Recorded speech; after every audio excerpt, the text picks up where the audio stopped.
अधिक मास की वरद विनायक चतुर्थी भगवान गणेश की कृपा प्राप्त करने के लिए बेहद शुभ मानी जाती है।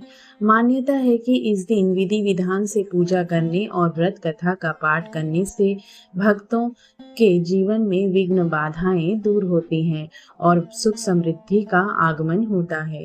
गणपति बप्पा अपने भक्तों की मनोकामनाएं पूरी करते हैं और घर में सुख शांति व सकारात्मक ऊर्जा का वास बना रहता है। ऐसे में वरद विनायक चतुर्थी के दिन श्रद्धा और भक्ति के साथ इस पावन कथा का पाठ करना अत्यंत फलदायी माना गया है। इस साल वरद चतुर्थी का व्रत 20 मई को रखा जाएगा। आइए जानते हैं व्रत कथा के बारे में। पौराणिक कथा के अनुसार एक बार भगवान शिव और माता पार्वती नर्मदा नदी के तट पर बैठे थे। वहां माता पार्वती ने शिव जी से चौपड़ खेलने की इच्छा जताई। दोनों ने खेलना शुरू किया, लेकिन इस खेल में हार जीत तय करने के लिए भगवान शिव ने पास पड़े तिनकों से एक बालक का पुतला बनाकर उसमें प्राण प्रतिष्ठा की और भगवान शिव ने उस बालक से कहा कि तुम बताना कि हम दोनों में से कौन हारा कौन जीता।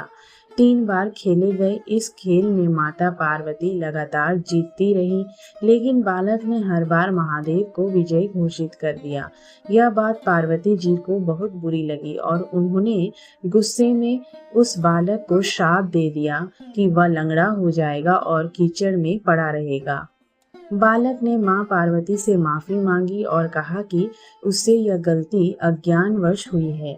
इस पर माता का दिल पिघला और उन्होंने कहा कि जब यहाँ नाग कन्याएं आएंगी तो उनके बताए अनुसार भगवान गणेश का 21 दिन का व्रत करो, इससे तुम्हारे सभी कष्ट दूर हो जाएंगे। इसके बाद मां पार्वती चली गई। करीब 1 साल बाद वहां नाग कन्याएं आईं और उन्होंने बालक को गणेश पूजन की विधि बताई। बालक ने 21 दिन तक पूरे नियम और श्रद्धा से व्रत किया। भगवान गणेश प्रसन्न हुए और वरदान मांगने को कहा। बालक ने प्रार्थना की कि उसे इतनी शक्ति मिले कि वह अपने पैरों पर चलकर कैलाश पर्वत तक जा सके। गणेश जी ने उसे यह वरदान दे दिया। इसके बाद बालक ने कैलाश पर्वत पर पहुंचकर भगवान शिव को पूरी कथा सुनाई। बालक की बात सुनकर भगवान शिव ने भी 21 दिन तक गणेश व्रत किया और माता पार्वती की नाराजगी दूर हो गई। बाद में माता पार्वती ने भी अपने पुत्र कार्तिकेय से मिलने की इच्छा से इसी प्रकार का व्रत किया। व्रत के 21वें दिन कार्तिकेय स्वयं माता से मिलने पहुंचे।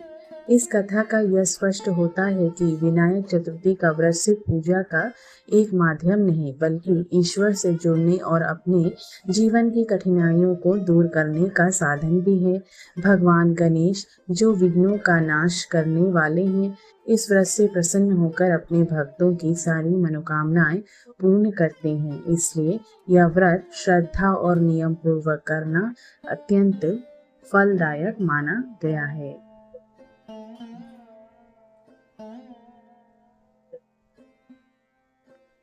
ओम वक्रतुंड महाकाय सूर्यकोटि संप्रभा निर्विघ्नं करो मे देव सर्वकार्येषु सर्वदा।